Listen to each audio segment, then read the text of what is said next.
And here we go. I hope you guys buckle up because this is going to be a fun one today. And I actually kind of want to get into it a little bit earlier than we normally do. I will explain, but you're going to want to hit the thumbs up. You're going to enjoy this stream. I can already feel it in the air. Welcome. My name is Dan C. Bearded. This is the Dr. Nick's Amazing Man Stuff YouTube channel, specifically the Doctor's Orders live stream. We are on episode 108 every single Tuesday. Oh, little random mini rant here. A lot of people don't do this anymore, but I like to write checks for my taxes. When I write out words, I hate that when you write, like, let's say if you're doing $1,200, I hate that it's $1,200. For whatever reason, my brain wants to write $1,200, but there's no and in there. Unless it was $1,204, right? If it was, if it was, it was like 1,204. That's different. I think it's a means to an end. It's the same. We get to the same destination, but you can write it 1,200. The IRS disagrees with me. No, you can write 1,200. You're allowed to. Yeah, take that. They'll take my money anyway. Yeah, they will. But just scratch it with the pen a few times. They'll make up their own total. Yeah, come on. But I am here. I am the co-host of this show. We are going to go over some amazingness today provided by you guys. And I'll give you guys a little appetizer here. Dun, dun, dun. We have the Wheel of Random Tangent Roulette, where these are entirely topics submitted by you guys on Instagram, and you're just going to get me and Nick riffing on our thoughts, our takes, and then you guys in the chat. It's going to get random. It's going to get wild, but it's going to get weird. Be fun. It's going to get weird. It's going to get real weird. I can promise you that. Yeah. Again, if you guys haven't, hit that thumbs up. If you want to share this out with a friend, I don't care if they have a single follicle on their face. They're going to enjoy it today. Not much is really beard related. It's everything else. But I do want to explain the beard-related side. This is a YouTube channel that is from a beard product company. It is? More, Yeah, I mean, it is. I don't know if you'd always know by the topics covered, but this Dr. Nick's, you guys, is a beard product company. Now, they do have head hair shampoo, body wash, face wash, and more. So who knows how that will adjust in the future, whether it's just a beard product company or not. We'll probably tap into you guys, our greatest source of knowledge and perspective once that day comes. But the job of this live stream is for you guys to get to know this company and the people behind it. Plain and simple. Not just what they're making, not just trying to do sales, but truly just getting to know the way they think, the way they operate, because I'm a firm believer in the way you do anything is the way you do everything. And the man that's over here is the co-founder. He is the founder, the co-owner. He is somebody that is behind the scenes, whipping up some creative magic, working with his superstar co-host, Miss Jill, who's in the chat. And I don't know if you guys know this, but Jill's powers, they're actually charging up. It's a beautiful thing that fall is when beard season starts to begin and the beard numbers start to go up. Jill's superpowers, as it gets closer and closer to Halloween, they also start to charge up.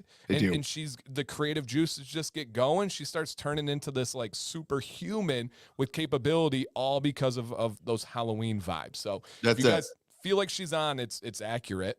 She really doesn't need to be much more of a force to be reckoned with. So if that's all the credit we could give her and her Halloween superpowers for right now, that would be fantastic. Or else she's going to just be getting whatever she wants with everyone in the world. That rightfully so. But this is the man that makes this all happen. This is the man that I hope you guys have enjoyed getting to know more and more and more, and we will continue to. And we're just getting started, guys. We're going to be doing this show for as long as we can. We're going to be traveling. We're going to be doing all sorts of stuff. If you could help me welcome Mr. Nick Phelps. Oh, why, thank you. Oh, now, Nick, my opening comments to you were, it's hoodie season? You got that hoodie boy going? What's going on over there with the climate, the weather, the temp? Listen, I opened my phone this morning and it says feels like 55, actual 61 and that wasn't like early this morning. I didn't check until I was getting ready to leave the house after had some meetings there this morning, but it was, so that's chilly. That's cold for me. As soon as that happens, I'm cold now. So I'm going to be cold until April is usually when I'll be cold now because you have, see, October, November, December, January, February, March. So the next, so 6 months, I won't see my upper arms at all. And I'll be sad because it's getting dark early, and I'll just be cold until we disappear for weeks at a time down to like Puerto Rico or Costa Rica or out to Hawaii, and we just kind of like pretend to be working remotely from one of those places. Now, what about the footwear? Because you can be found often barefoot or with the flippy floppies on. Okay, I got the same footwear right now. How long will you ride that? What's the footwear rotation calendar like? As soon as the ground is cold and wet, then my feet are going to be scared of being cold and wet. So then shoes go on. So, but I avoid socks as long as humanly possible. So like I've now transitioned from flip flops, also known as slippers in my house, in where I grew up. I'm now to the Hey Dudes, right? So wow. But I'm still like fold down the back Hey Dudes. I haven't even gone fold up the back yet. Okay. Once it gets a little damp and chilly, then the backs go up. And then once there's anything cold on the ground, even resembling ice or snow, then it's okay, fine. Socks, shoes, the whole S. Now, when you do the backs up on the Hey Dudes in this house, we call that sports mode. Well, you got sport mode. Yeah, exactly right. Mode. Yep. You have to. Yeah. You got to be ready to run sometimes. You have to. I love no hot and humid. Okay, well, yeah. So, in my mom saying that from her couch, which in her house right now, I have to guess is about 58 degrees, air conditioned. Okay, fine, not that bad. 62, we'll call it. Maybe you can see her breath in that living room at nighttime. Wow. Amber would like it. Amber says I'm hot all the time. Yeah, I'm cold all the damn time. As soon as it gets this time of year, like I'm chilly. It's like, everyone's like, oh, fall in New England. It's like fall in New England is like, the bathroom at a 7-Eleven. It's cold and it's dark and your feet are wet for some unknown reason. Like 7-Eleven. And your mom says he lies. I wouldn't. Amazing. So, okay. Yeah, I'm the same way, you guys. I'm not there. But I do have a question before we hop in. I'm going to put a link to the website in the chat because, again, this is from a company here. What is something that you've really been digging lately from Dr. Nick's? Has there been a new scent? Have you dove into a new product? Are you like, I can't imagine life without the face wash now? I want something lately. We all have our favorites. We all have the tried and true. Like, I am always going to have peppermint rosemary oil on hand. I have so many different things. But for me, I've been super lately into the Dr. Nick's butter before putting my beard up in a bun, whether it's at the gym, whether it's going to bed. Just the way my beard feels when I let that knot, that bun, that braid out it's really hard to explain how soft and manageable. Normally, if I put it up into a bun, I take it out, it's that jagged, like feeling. Mm-hmm. When I get up in the morning after Dr. Nick's in the beard bun, it's just, and it's not greasy. It's not messy in the morning. I just run my hands through my beard like a breeze. It's so freaking cool. And that has been like my mainstay lately. I've been loving it so much. And that's new to me. Yeah. Amazing. Dude, it's funny because you and I, it's like, I think I talked about it one day after you had just done a video about it. And you're like, I just did a video about doing butter in a bun. I think we started it like the same time this year. Yep. Yeah. You had no idea, which is crazy. Without even knowing it. But I love that. And I've been turning more and more people onto it. And again, I think mine's just a relevancy thing. I just got on Friday the 13th, I just got a bunch of, outline work done on a big tattoo. And so I've been using our butter, to heal that, but along with our body wash. And so it's actually been like, it's been really, really good. I mean, it's healed up really, really well. I'm already ready for some shading coming in here in the next few weeks. Oh, you maniac. But I love the way the butter works with the skin, not having a wax in it. It's so nice being able to use it to heal burns or, abrasions, tattoos, rashes, that kind of stuff. So I guess my favorite lately, not to piggyback on yours, but for a different reason, is probably the butter. Yeah, absolutely.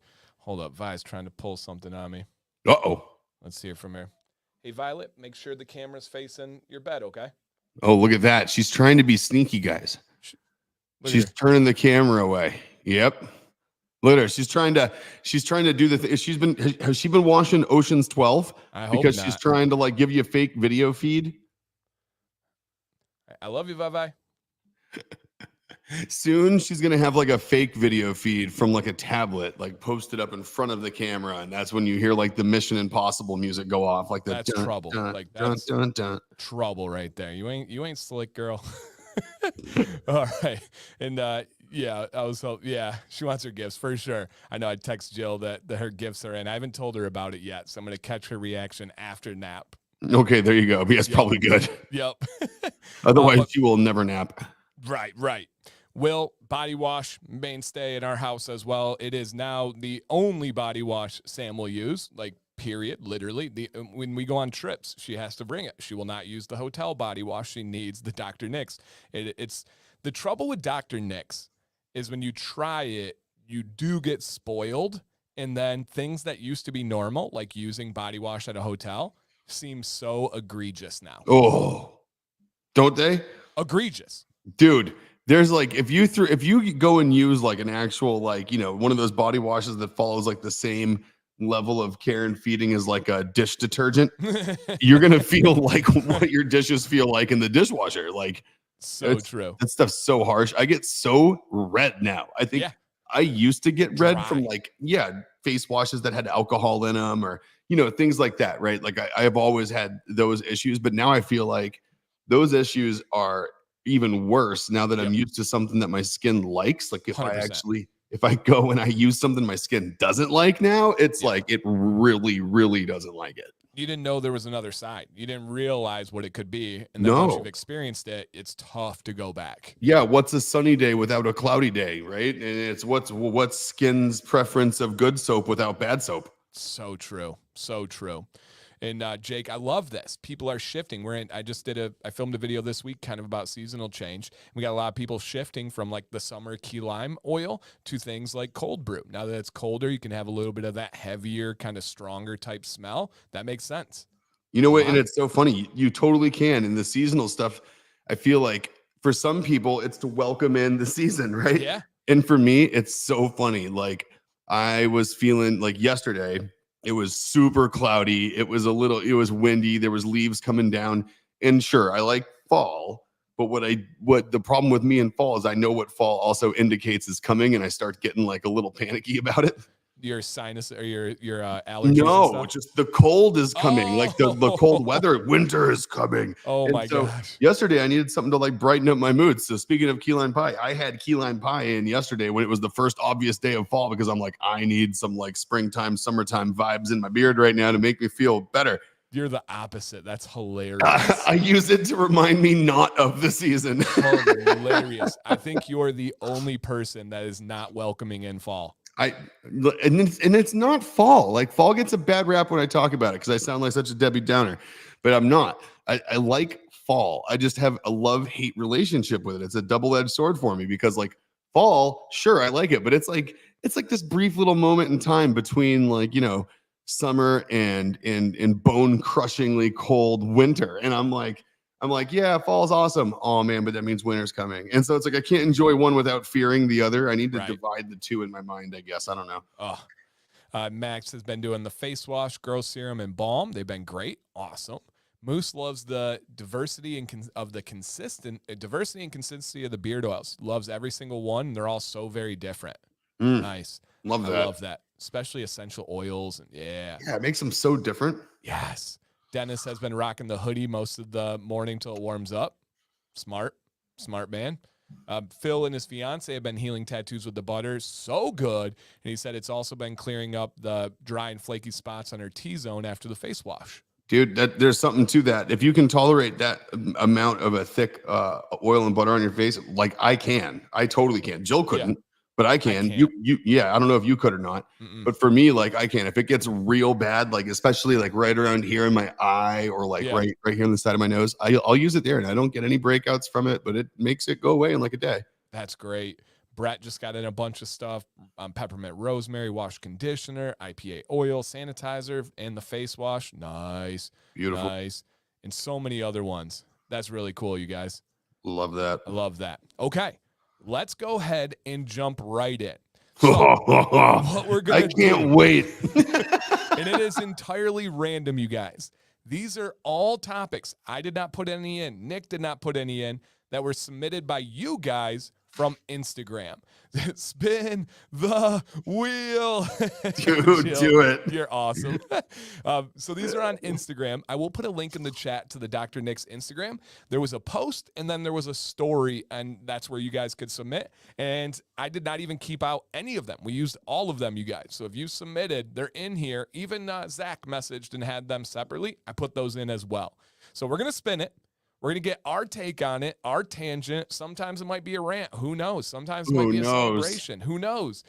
But then I would like you guys in the chat to also share any of your thoughts and feelings. Not that I need to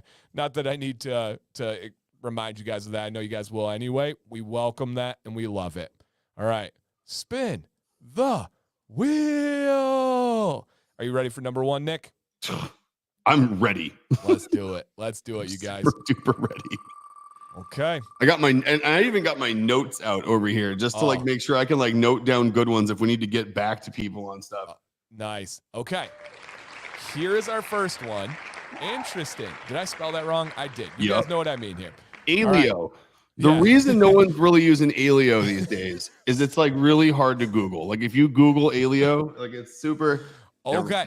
Lay off me, guys. I get it. Come on now. All right, Sam already gives me crap every day for the spelling there. All right. To be fair, I was typing these in while talking to Nick at the same time, so I was double dipping. But yeah, that can happen.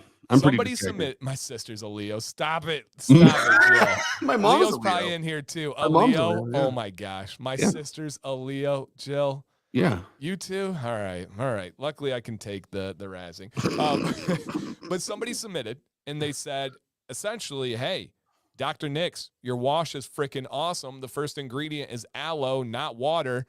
Why are more companies not using aloe?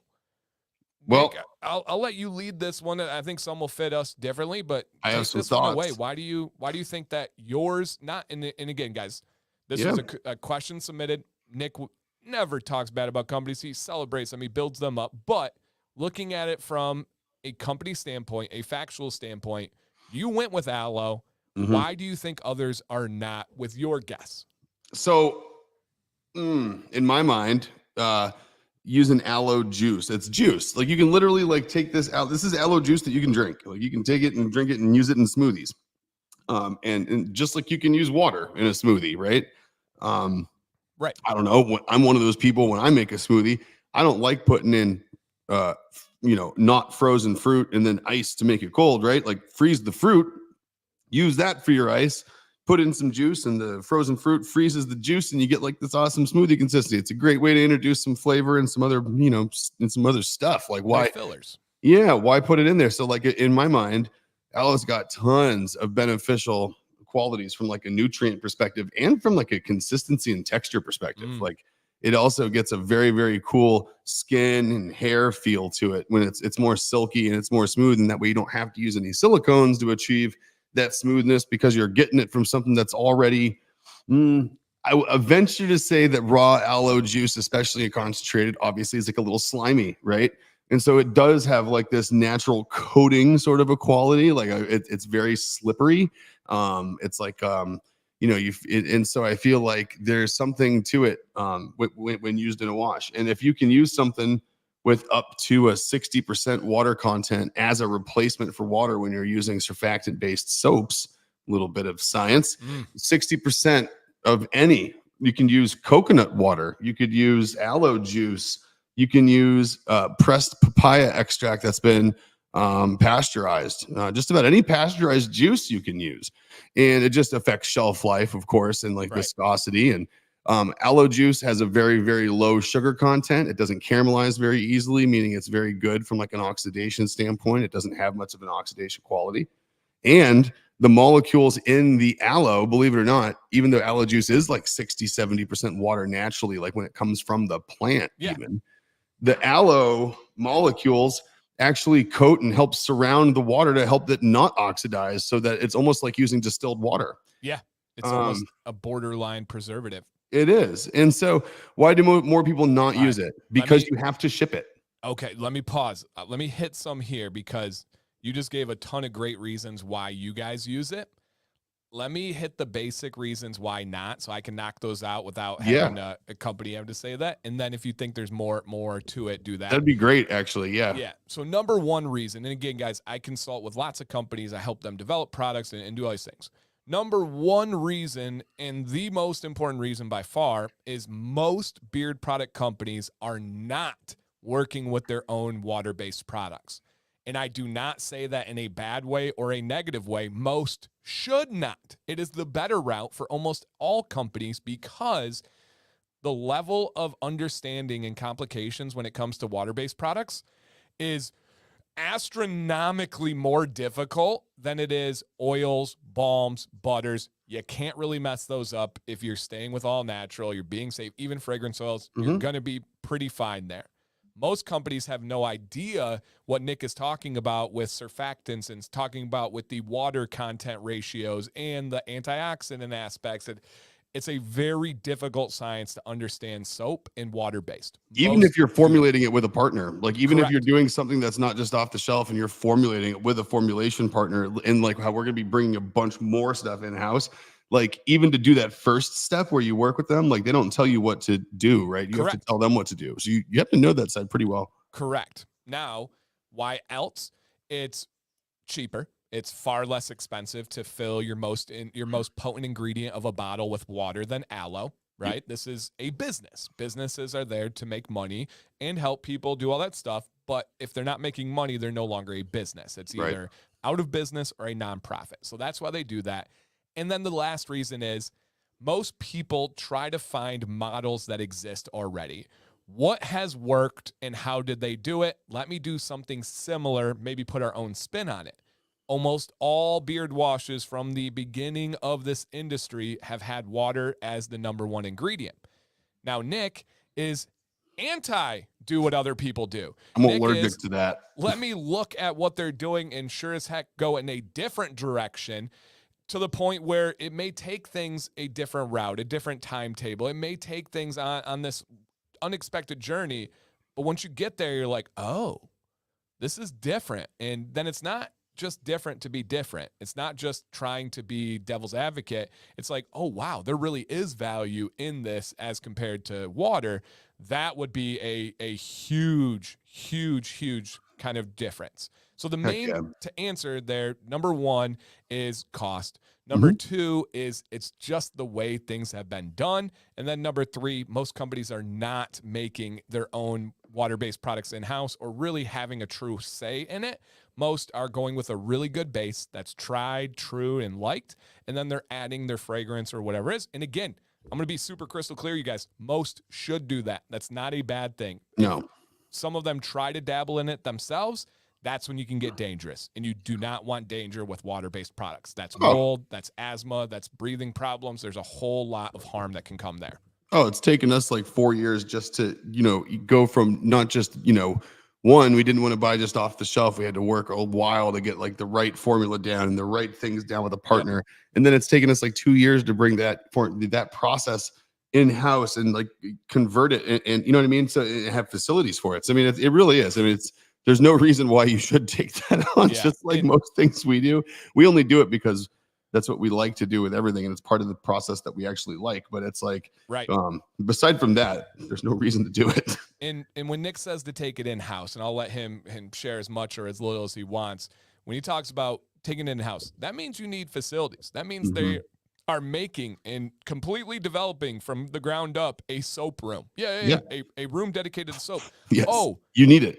They also had to completely redo plumbing and piping and a electrical system that was very expensive to be able to do stuff like this. And Nick knows better than I do, but there's a whole lot that went into being able to truly do this in-house and doing it the right way. Yeah, to scale things like I know, good God, like it's Massachusetts. You got to bring in the health department. You got to bring in the local plumbing inspector. He has to like what you're doing from like how you're putting things back out into the, I mean, it's like a whole. It's like you'd think you're putting a commercial kitchen in somewhere. Right. And this is all real, by the way, guys.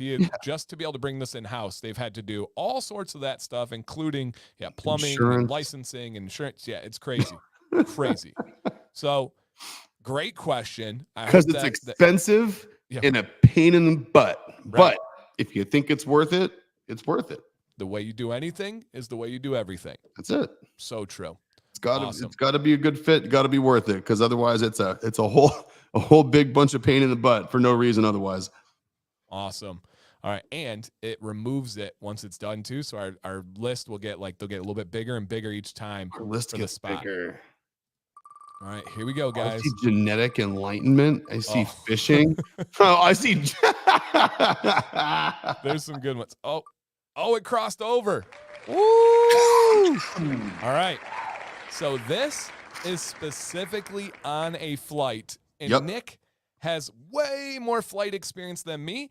And the person that asked this must be in my head, because I entirely wonder the same thing. So, Nick, your take, you're on a plane, you're in normal seats, there's people behind you, or you're sitting, there's someone in front of you.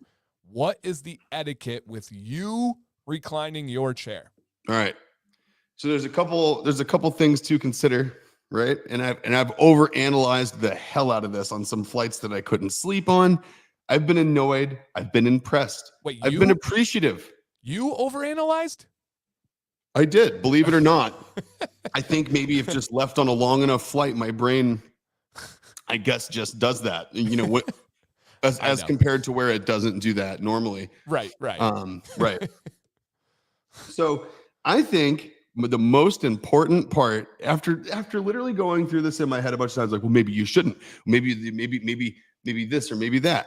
Okay, so first of all, there are some situations where you need to be less concerned about seat reclining, and those are in areas where you're like in the back of an exit row, right?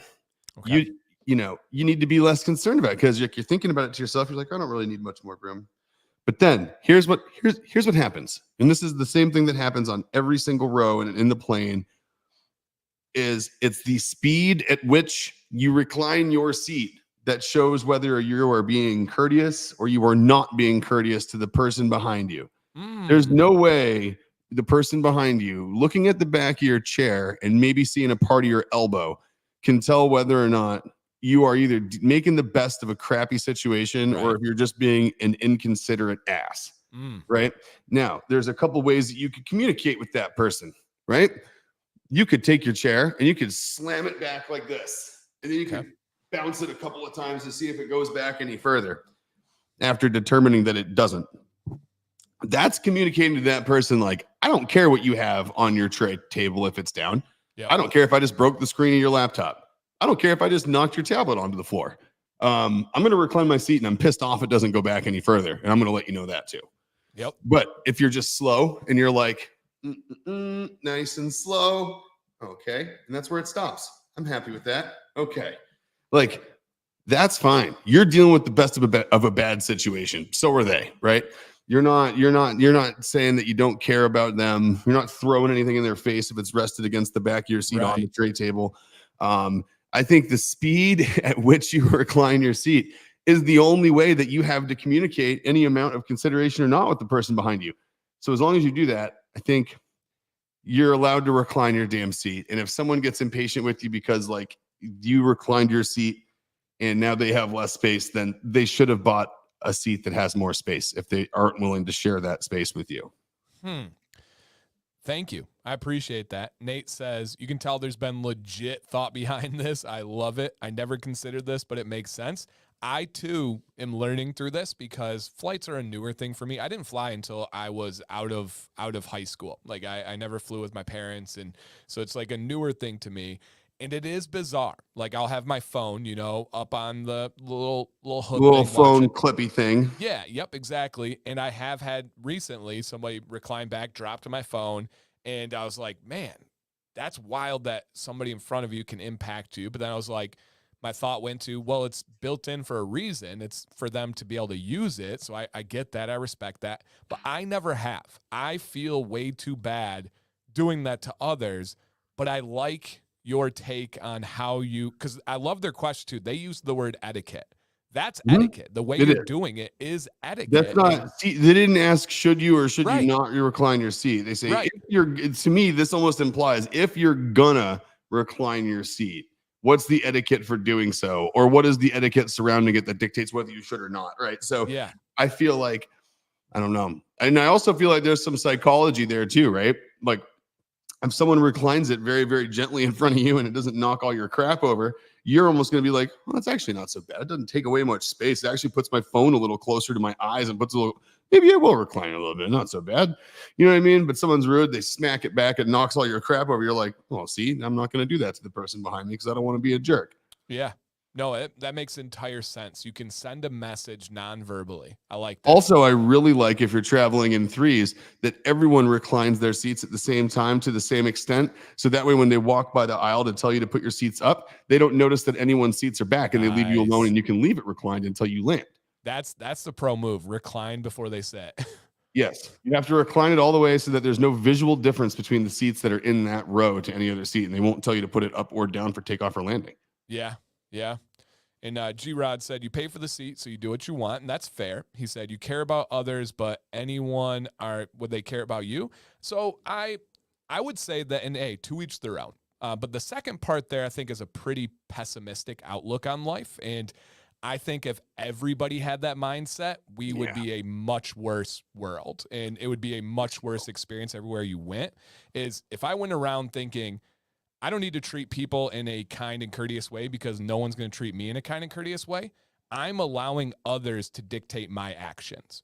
And my actions, my true feelings is to be considerate, is to think about others, even more so when they're rude. Like me and Nick talk about this all the time with like customer service.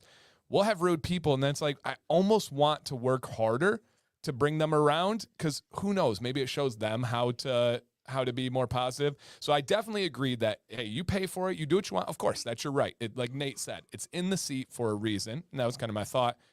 But I don't like the aspect of nobody else is going to think about you, so don't think about them. That's cold for me. However, to each their own. Everyone has their own perspective and approach.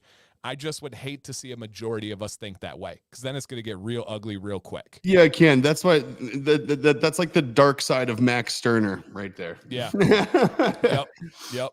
Yep. So true.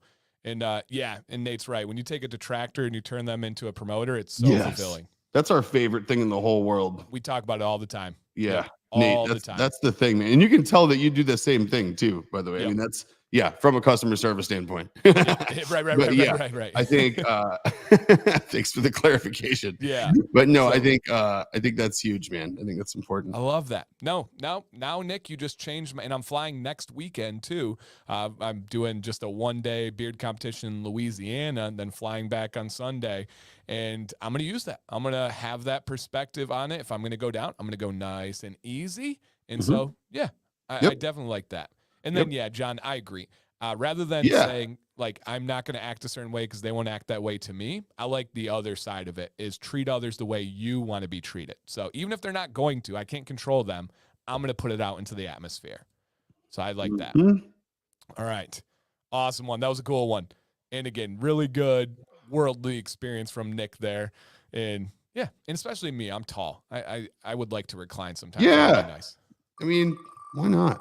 Yeah. That's why you avoid those exit row seats, though, because if the back of your seat is in an exit row, it legally cannot recline. Really? So everyone's like, "Ooh, I'm gonna get that exit row seat." But then you get the middle exit row where there's still an exit row behind you on a big plane. Those seats can't recline. So careful there. All right, we had a submission. BattleBots. Now, we may have actually talked about this before on here briefly. So I don't think we'll spend a crazy amount of time. But Nick, do you know what BattleBots are, and did you watch it? Of course, and of course. Okay. So to the point where Jack, my son, just did this course he just did this camp at MIT this summer, and one of the optional camp courses was BattleBots, where they got to actually design and then fight BattleBots. Not like BattleBots, the show BattleBots, obviously. Like they weren't building in flamethrowers and melee weapons. Right. But there was a course for it, which is pretty freaking cool. but they're making a comeback. I don't know if you know that or not. Oh yeah, like BattleBots have made a very significant comeback. Yeah. That one destroyed everything for like a year. Go up, Yeah. that white one with the white wheels. Yep. That thing was unstoppable for like a whole season. Yeah, it was destroying. And then there was like a flat one that did really good against it. It's somewhere on here, one of these looking ones. It was metal. It was one of those little guys. Yeah, I forget which one it was, but it was one of the flat ones. I think it was this guy with the lifter. Yeah, that thing was messing everybody up. Yep. Yeah, right here. That one, the Bronco. Because you would throw it into the little things around the outside. And you couldn't hurt that thing. It was solid rubber tires. Like it was just all thick ass stainless steel. Like the thing weighed like 200 pounds. Like I wanted to do that so bad. Like when I was a kid, I was literally like, I can't wait till I have like my own time and money and I'm going to do that. And like, oh yeah, I'm still gonna. right. You kind of are with your, you kind of are with your lawnmower. Well, that's just, I'm just getting used to it. And again, also building up my credit where robots are on my side. Oh, true. Every single time I use an AI prompt, I thank them. Even the I don't want to say her name out loud right now, but the lady in your phone, I thank her as well. Oh yeah, I mean I do too. Especially now that we got intelligence built into it. Right. The Apple Intelligence piece that's pretty cool. It just went into mine yesterday. It's so far not very intelligent, but you know what it reminds me of though? On Team America, World Police, like the supercomputer whose name was Intelligence that got everything wrong and like started wars for no reason. Its name was Intelligence, but it was an acronym. Okay. And I'm just like, Apple. Right. You didn't see, come on. Did they do that on purpose? I mean, I hope not, because it wasn't a good look. Right. And Leo's right. It's demolition derby with technology. It is, dude. That's exactly what it is. Yeah, I love that. All right. BattleBots, check. Childhood. Love BattleBots. Love them. More of them. Bring them back. Do more of it. BattleBots, and then we watched Beetlejuice 2 yesterday. Over the weekend, Sam and I did, and they had the like dad actor in it is the only one who's not back. Do you know why? He got in a little trouble, like bad trouble, like things not age appropriate things, like trouble. So essentially, he wasn't in the movie, but they did like a reenactment of how he died. And they went straight up celebrity death match. Do you remember that show? Oh yeah. And I was like, oh, celebrity death match. It looked identical to Celebrity Deathmatch. I love how Celebrity Deathmatch. It with like the clay figures, you know. Dude, Celebrity Deathmatch premiered like I think it was either the same night or the year after South Park premiered on the Super Bowl, like right after the Super Bowl. Yeah. In like 97 or something like that. And it was like the best thing ever. And it like, look what it started, it gave birth to things like Robot Chicken and all this kind of stuff. Like, I'm so glad that happened. Oh, no doubt. Now, have you and Jill seen Beetlejuice 2 yet? Yeah. The one in the theater, the new one?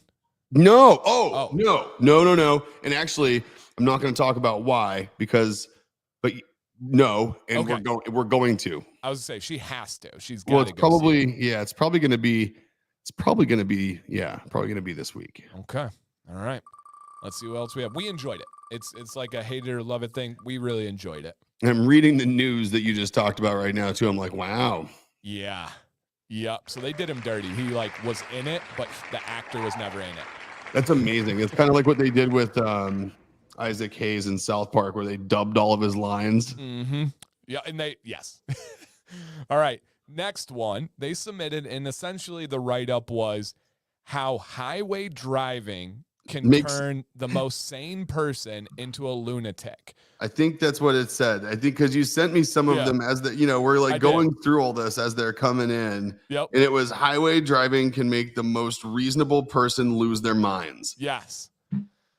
Thoughts on this, sir? What do you got? So first of all, where's Wilson when you need him? And it's so funny. Like I have friends that are on such polar opposite sides of the spectrum when it comes to this. Like my buddy Gabe, my brother from another mother that I grew up with in Hawaii. He was on the stream here with us. Right? Yeah. And so we did, so we like are absolutely, he's one of those people where left lane, right lane, speed limit, not speed limit, doesn't matter. You go where you're going. And Wilson is you better get out of the left lane unless you are actively passing somebody or speeding. And I am very much one of those people where, does it turn me into a lunatic? No. Do I believe firmly that the laws that are coming out across the world, across the country, that literally pass it as a law where the left lane is a passing lane on the highway where you have 2 lanes or more lanes is a good thing? Yes. You're doing the speed limit or you're doing the same speed as the car next to you. Get out of the left lane. Like, you don't have to speed, but you don't have to. And if you don't want to, get in the right lane. And sometimes you're not speeding in the left lane. Sometimes people are going slower than the speed limit and you got to go around them. But listen, just because someone's going 55 and the speed limit's 60 and you go around that person and now you're going 65, get over to the right. And then that way, if someone wants to go 70, they're going to go past you. Correct. Like, if there's no one in a good rule of thumb for me is, if you're in the left lane and there is no one in front of you, directly in front of you, and you can get over to the right and go the same speed, you're doing something wrong. You've just broken the social construct that dictates our roadway system, and you are clogging up the left lane. And I promise you that these lunatics that we're talking about and these people that go crazy on the highway are going crazy because of you behind you right now, actively behind you, because there's no one in front of you and you could get over and you're not. And it's just not smart driving. If you're in the left lane by yourself, you are far more visible by the police if they're trying to get tickets and stuff. Even if you're going fast and you have that right lane available, get over. It's smarter to be in that lane than the left one. Way smarter. Yeah, because it's given someone to be a chance to be a bigger ass than you if you're going fast. So let them get in front of you and be bait. That's 100%. Why, if someone wants to haul ass, why would you stay in the left lane and not let them haul ass? Because like, they're in front of you. If someone's going to get pulled over, it's going to be them. Yep, like, 100%. The left lane is a passing lane. Do I think it's worth getting high blood pressure over and making your whole family uncomfortable while you're driving, or making all the people in your car uncomfortable that are driving with you? Wilson, no, it's not worth it. Like, you don't need to only talk about that the whole time and find someone that's 8 car lengths ahead of you that isn't moving out of the left lane and talk about them the entire time that you're driving. No, you don't need to. And is that annoying? Yes. Have I been guilty of doing it? Of course. Do I try not to? Yes, I do. But it's like, get out of the left lane. I've thought about this a lot too, because it does. I mean, you'll take somebody that's entirely mild-mannered in almost every other aspect of their life, and they'll go insane. And they'll lose their mind when driving. And I do think there is a reason behind it. Ride with me on this, guys. Okay. I think driving is the craziest thing that we do in normal life, where we've normalized it so much that most of us text, that most of us jam out to music. We talk on the phone. We're looking at the hawks and the trees, and we're driving. Yeah, that's all right. That's just a me thing. We're driving. Thanks for the relatability, guys. This like thousands of pounds vehicle going very fast, and at any time anybody could swerve and change your life. We have become so numb to it. Except our brains, our bodies, our reaction system is still at full tension when we're driving, because truly a little minuscule movement can end everything, can change your whole entire life. Yeah. So while we're doing that, for need of survival, subconsciously, we're firing on high cylinders when we're driving. Yeah. And adrenaline's up. Like, fight or flight system is engaged. Yes. And so to set it off the deep end, it requires far less than normal. If you're going through the grocery store and somebody cuts you off with a cart, your adrenaline is not at peak level. You're like, look at this jerk. If you're in a car, how many people flip them off? How many people scream? How many people swear? How many people go crazy? And it's like, you're fine. You actually weren't in danger. It was just they were kind of a jerk. But we lose our mind. I think it's because we're so revved up. Our everything is revved up, and it just takes a little bit to send us haywire. Dude, I think you nailed it. I think that's dead on. I mean, that's just like any other situation in life where I think you're already pegged, you know? And like 100%. and it's going to be one of those things where it's like the straw that breaks the camel's back from like an adrenaline standpoint. Like, look at those people that have been,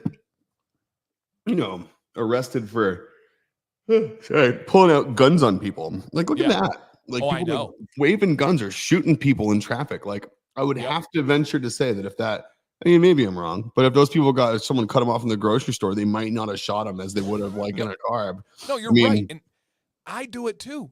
Like, somebody gets in front of me. Shoot people in the grocery store? Yeah. No. Not in a while though, right? I mean, it's been months. But somebody pulls out in front of me and I'm clear because I'm courteous, right? I want to treat others the right way. I'm gauging that other lane, whether I'm turning or whether I'm passing. And I literally judge if I get in front of them, are they going at a rate that I could keep going? Or am I going to slow them down and inconvenience them? That we all do that math without usually even realizing it. So when somebody pulls out in front of me and it's so clearly obvious that they're going to slow me down, I get upset about it. And then when I'm behind them, they're starting to go slow, or vice versa. I'm driving and someone's just crazy riding my butt. We all brake check. We all slow down. Yeah. We all do these things. And I'm like, the consequences of this could be a crazy person on the other side with a weapon. It could be. In my head, also, I'm never going to likely see them again in my entire life. But in my head, I'm like, get off my butt. I'm going to show them. And I go slow. I'm going to show them. What am I doing? Why am I doing that? It's so dumb. It's so trivial. But most of us do it. Oh, God. I used to be so bad at it. Like, yeah. I used to be really bad at it. I did. And then I think, I don't know, maybe it was living in Florida for a little while where like people will get out of their damn car and come like right back to your window and like, you better be ready to do whatever you said that like whatever you acted like you wanted to do behind the wheel of a car, like you better be ready to do it in Florida if you throw it out there. Right. I think I got a little calmer in Florida. I got called out a couple of times by people that I had no business messing with. And I'm like, you know what? Yeah, you're right. And I did say that. And I was wrong. I was. Yeah. And it's just not worth it. It's just not worth it. And it's just a part of that growing up. Just getting over Sometimes you grow up because someone who's way more grown up than you tells you some things about yourself on the side of a road in an intersection while blocking your car and not letting you go anywhere until you apologize. Sometimes that's a growth moment. Hey, I've always said I can tell who grew up, especially boys, that has never been punched in the face. Because that teaches you a whole heck of a lot when you step out of bounds and then you physically get put back in bounds. Yeah. Okay, I understand. Everyone's got a good plan until they get punched in the face. Yep, entirely true. All right. Oh, God, spin it. Spin it. Come on, baby. Spin it. Real good. All right. Oh, boom. Okay. Now, somebody put this one in. Height versus beard length. Now, let me see if I can find something here. I know what picture you're going to pull up. We all do. Yeah, we know where this is going here. So, height versus beard length is a really interesting topic because Nick and I demonstrate this perfectly. I am taller than Nick. Nick has a longer beard than me. And it's very interesting how perspective-wise that plays out. Because, all right, I got it here. So here is, my beard's longer now, by the way, guys. Nick's beard is significantly longer, too. So keep that in mind. They do that. So on this image here, people, and me and Nick, we actually broke this down in person, too, when we talked about this. People will be like, oh, my gosh, Nick's beard is so much longer than yours. It's twice as long as your beard. It actually was nowhere near twice as long in that photo. Not even close. Nope. And the reason why is my starting point is higher than Nick. Yep. And my proportion of my beard to my body is different because there is more body. So mine proportionately seems smaller because I'm taller. Nick's, even though it's bigger, proportionately seems bigger because he was shorter. And when we had this trip, we really realized that. Like, it really kind of came together. We're like, interesting. Look at Max. He said, no idea who suggested that one. Maybe the guy that's like 6'5" or however tall Max is. That could be something. Sounds about right. Yeah. So for me, I think it's pretty straightforward. I think the taller you are, the less proportionate your beard is to look bigger. And the shorter you are, the bigger it looks. It's interesting. And to piggyback on that super quick, me and the other judge that I was next to at the Great American Classic, we realized there are personalities that lend themselves to certain beard styles. Oh, yeah. For example, all of the crazy long, massive beards are guys that are physically fit and jacked. All of them. Yep. And Nick, you have a very long beard. You are physically fit and jacked. All of the Whaler beards have the exact same body type as well and personality. The Whaler beards at pretty much any competition I've gone to, and this is not in a negative way, this is literally in a descriptive way, they look like they are the dwarfs out of like Lord of the Rings. And I'm not meaning that in a bad way. They'll always be stacked like this, but they'll have a belly, and that's like it's the round beard, the round belly, the shoulders, the thing. It's the whole thing. All of them. It's like all of your beard doesn't push out that look unless you have that body type. Yeah. Jill said, I had no idea what tall actually meant. I'm at the Command family. That's hilarious. You should see Violet now. Freakishly tall. They're like 99th percentile in height does not do her justice. They're like, if there were more numbers, she'd be way, way, way, way beyond that. That's hilarious. Brewer said, so should I have a Whaler? And Brewer, man, he was supposed to come to the Great American Classic. His car exploded, died, went bad, went at belly work, up like the day before he was going to go. Oh, and so that's a sign. But yeah, that's my take on it. Nick, any additional thoughts on your physical height versus beard length? I mean, aside from the fact that when you're short, it's real easy to look like you have a super long beard. I mean, true. That's a benefit. There's some dudes out there that have beards that are, like, for example, you look at some of those guys that won the beard competition this past weekend. Yeah. There's like height makes a big difference on how some of those beards look, like so the length on some of those, like that's a tall dude and his beard goes to his knee. Yeah. Oh yeah. Imagine if he was 6 inches shorter, it's touching the ground. It's insane. And it's the same beard. And that if he was my height, it would be touching the floor. It'd be touching his shoes. Yep. Which is interesting because it's the same beard. Your height doesn't impact how you grow. No. Crazy, huh? It is interesting. Yeah, it is. It's interesting. Yeah, there were some just silly beards at this thing. Like, I remember that dude. Mitch, he's all over social media. Yeah, he's a good dude. Yep. So, okay. That was a good one. That's something you don't think about every day. Nope. And I like those kind of ones. All right, let's see what we got here for our next one. Coming down to, you guys had such diverse options, and it's so fun. Almost Jill's. Nope. Almost got it, Jill. All right, we'll go quick on this one. But you know how I feel about this one? Venting about Christmas stuff in stores or at home before Halloween stuff. You guys better be so glad I don't have the mouse right now, because what I would do, I'd be like, I'll show you just how I feel about that one. Click next, spin the wheel. Because right. Holy, no comment.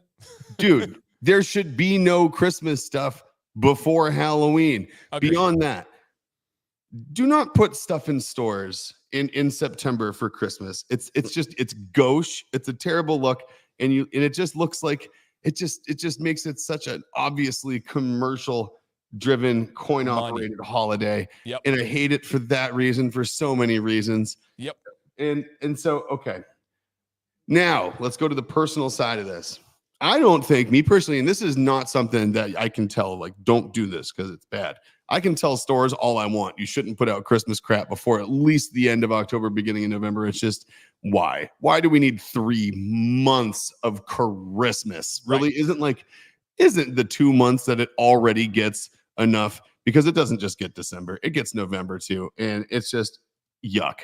Anyway, if you're a person, in my mind, I don't want any Christmas decorations up really until, the day after Thanksgiving. Like, I don't want a tree in my house until after Thanksgiving. Like, yep, I agree. After Thanksgiving, no Christmas until Thanksgiving is over. Thank you very much. Like, if you want to have candles, if you have one of those houses that has a lot of windows in the front, like we do, and we put candles in our windows, that might happen for Thanksgiving because it looks nice for people coming over. There you go.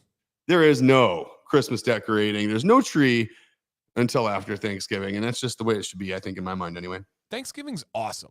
Thanksgiving matters. Make Thanksgiving great again. Yeah, it's awesome. So, yeah. And if you have a real tree, you're going to have it up for 3 months. Good luck. Blech. Good luck. All right. Before we get Jill too fired up on that one. And no, Jill did not submit that one, even though I can feel the blood boiling. I can hear it from up here. It sounds like a coffee machine. Yep. Yeah, it's bubbling. Yeah. You can hear it. It's almost like that wheel. Mm-hmm. All right. Next one. Oh, here you go. All right, Nick. Genetically engineered what? Megalodon. How do you feel about, because you know how they're doing the woolly mammoth in Siberia and stuff like that. How would you feel about introducing a genetically engineered megalodon into the wild? Look at Joe. Holy hell. Yes. So like in captivity, okay. So I'm one of those people where I love science fiction, everything. And you know what? I unfortunately am not with all the people that are like, there's certain things you shouldn't mess with. Like genetically modify anything you want. And you know what? Just, hey, be ready for the consequences, man. That's all I gotta say. Like next thing you know, like boom, we're gonna have Godzilla. But I mean, like, so genetically engineered megalodon, should we do one? No, of course we shouldn't. But would it be awesome? Of course it would. Take your kids to go see a megalodon. Yeah. But like, you know, you have to think though. It's like it's Pandora's box, man. Like once you, hey, you know what though? Should you do it? Here's Dr. Work's final famous words. Don't should you do it? No. Would it be awesome if you did? Hell yeah. Yeah. Right. Ask for forgiveness. Yeah. Megalodon's the size of an aircraft carrier. Oh my God. Dude. Oh. What? Oh my God, Jill. All right. I've never even seen one go that slow and still move. I don't know exactly where they were going on this one, so maybe just a quick one because I want to try and knock these out. But supersonic flight. Any thoughts, Nick, on this one for a tangent? Supersonic flight. Well, what was it? Back in March, the first I think it was the first privately owned or the first commercially owned transportation company produced their first supersonic flight for a reboot of what the Concorde used to be, essentially, right? Yeah. And it's cool. I mean, that's pretty freaking sweet. And I mean, like, yeah, I'm all about it. Like, I think it's great. I think we should do more of it. I think, innovation. I'd say hell yeah. The more things that get us closer and closer to being able to go from like New York to, the UK in under 3 hours is sweet. Nice. And Will says United has a big contract with Boom. Okay. Yeah, and that's who did the test back in March. That makes sense. All right. Let's see if we can knock these out here. All right. Slow drivers. And I think that kind of goes with our highway discussion and the lanes. I think it does. If you're slow, get out of the left lane. Yeah, 100%. I think it's very dangerous. I think it's very frustrating and kind of. I think driving slow is more dangerous than driving fast in some cases. Yeah, in some cases, for sure. Not in all cases, obviously. I agree. But I agree. But I can move. I can just still say that, like, I don't know, take up the Luda, doing 100 on the freeway. So if you're doing the speed limit, get out of my way. Right. Remember that, you guys. Throw some bows. Watch out. All right. We have here tips for growing. It's going to be down to like I know 2, and it's still not going to land on Jill's. Tips for growing a beard. Don't cut it. And as crazy as that sounds, after being at that competition, everybody's like, dude, to these guys, how'd you grow that beard? How'd you grow that beard? How'd you grow that beard? Mitch said, I haven't trimmed in 7.5 years. The winner said, I haven't trimmed in over 10 years. It truly is that simple. Just don't cut it. Yeah. Now, leave it alone. They didn't say care for a beard. They didn't say grooming for a beard. Tips for growing a beard: do not cut it or shave it. Seriously. Let it grow. Let it grow. Let it go. Oh, I didn't know we were the same level of singers. That's amazing. Dude, yeah. I love that. We're in the same camp, bro. Less alone now. Yeah. It's just us. Come on. Let's have Jill's last here. Let's make it be. It has to be Jill's. Oh, no. She's got it. She's got it. All right. So Joe got a question, or whoever submitted this one, we'll say. Whoever submitted this one.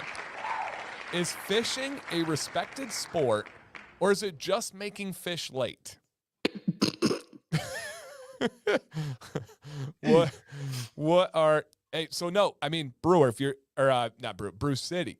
If you're talking about growing a beard, If you're talking about growing length, no transparency trims. Trimming has zero to do with growing. Literally, the way you trim affects the growth. None. Absolutely none at all. So that not at has all. It's nothing not like to do trimming with a tree. It's not like if you cut over here, it's going to grow here more. Exactly. I've seen those videos. Have you seen those? The guy's like, if you cut your sideburns, it's just like a plant. It's going to make your beard grow longer because it thinks it's danger out to the sides. You got to prune the beard, you know? Prune the beard. No, you don't. Yeah. Or if you braid it at night, then it grows more. I like that An one. ode That my to favorite. the late Mitch Hedberg. You know, she's right. So like, hey, legend. It's like fish swimming through the water and one shows up late for something. It's like, you're late. It's like, sorry, man, I got caught. And he's like, oh yeah, let me see the inside of your lip. Yep. Exactly. But to answer it, do you consider fishing a sport? Pass. All right. Let me you are a wise man. Sport, let me see definition. Okay. The definition of a sport is an activity involving physical exertion and a skill in which an individual or team competes against another or others for entertainment. In that case, yes, it's a fishing sport. Is a sport. It's a sport. So is it a sport? Yes. Okay. It's a sport by definition on Google. Fishing is a sport. And catch and release fishing, as Jill's talking about here, is it a respected sport? And is catch and release fishing really being respectful to fish, or are you leaving them behind with mental and physical anguish that can just never be recovered or really dealt with the mental capacity of a cold water animal? Hey, if you looked at the comments on any video I make about emu oil or ostrich oil, I can tell you what some people think about that answer. That's for sure. Oh yeah, of course. Oh yeah. I mean, there's plenty of that on both sides, you know. I'd say that's that act that he did though is freaking hilarious. Oh, like perfect. They're like making fish late. How come that's such a respected sport? Like you're literally just professionally making things tardy. Yeah. Yep. For sure. And no, yeah. There's no doubt. If you've wrestled with a fish for a couple of hours and fought it, it's exhausting. Dude, you are so dead on. I almost got my beard caught in a reel on an open like a deep sea fishing trip like last year. Remember that? Where I was out there and I showed you like the picture of me catching this fish and my beard was up in a knot. I remember like literally I was sitting there, it's like waving in the wind. They're like reel. And I'm like, of course it's like, you know, completely not respectable rich guy fishing where someone goes to where the fish goes, they get them on a hook for you and they hand off the rods to people in the boat. Dude, one of those was tough. I bet. Yeah, no, it's physical. Now, a wise person once told me with content, you always have to leave people wanting more. And so since it was the random roulette, we are on overtime and we're not able to get to that last topic. So that will carry over onto the next one where you guys, whenever we do the random topics again, where you'll be able to hear about our thoughts on DC versus Marvel and kind of get into that whole thing. But we got to leave you on a cliffhanger a little bit there. So from traffic to reclining your seat to fishing to Christmas decorations to beard height, you guys covered it. You guys gave us beautiful diversity today. I want to do this all the time. I don't want topics anymore. I just want random topic roulette. Yeah. Trust me, guys, if there's not something to be like timely covered, this might be baseline. So keep an eye out on Instagram. Check the Dr. Nick story every week. It'll likely be the day before or 2 days before the show. And this is going to have to happen more. Why? Because it's what you guys want to talk about and hear about, and that's what we like to do. Sincerely. It's like a bucket poll on Kill Tony. It's like we're doing bucket polls now on doctor's orders. Like that's going to be the way it is. And like maybe even if we have a topic, we'll keep one wheel that's just always stocked with new topics that we haven't covered. And then we'll maybe just spin it once, like even if we have a topic on an episode or something, and then we'll do like random tangent only, spin the wheel only streams. It did save my topics from last time, so I know I can do that and keep it too. Dude, wouldn't that be cool? That would be submission too, if it told you like, sorry, that topic's already been submitted. Like, that would be fun. Yes. And yes, Banana Go, I will be live in about 24 minutes on my channel in case anybody wants to. I showed Nick my outage map and stuff Dude, last that night. stinks. Internet's going internet, unfortunately. You know what though? Now you guys and everyone in the world gets 30%, 33% more Dan between Monday and Tuesday now. There you go. There you go. Know? So it's everyone's vitamin D is going to be is sufficient. Hey yo, listen, don't give me that look. Vitamin Dan. It's Vitamin Dan command because of streaming on YouTube, not OnlyFans. Oh man. And Jill, I got it. Thank you so much. I will tell them. So man, you guys, thank you for I told Nick, I was like, I'm not even worried about these topics. I know they're going to come through, and you guys did. As always, keep them coming. We're going to keep putting them on Instagram, and we can't wait to hear what you guys see. And man, amazing. Nick, final words for our friends out there. Just wondered why I'm the one getting hell for saying vitamin D and Jill's the one saying extendo Dan. Like it's like Sam's Christmas present. We gotta go, guys. We gotta go. We gotta get out of here. It's getting it's too early for this. And with that, we will see you guys next week. What is it? October 1st. It's official. October 1st next week, 1:00. Be here. Beautiful. See you guys there. Thank you. See you guys.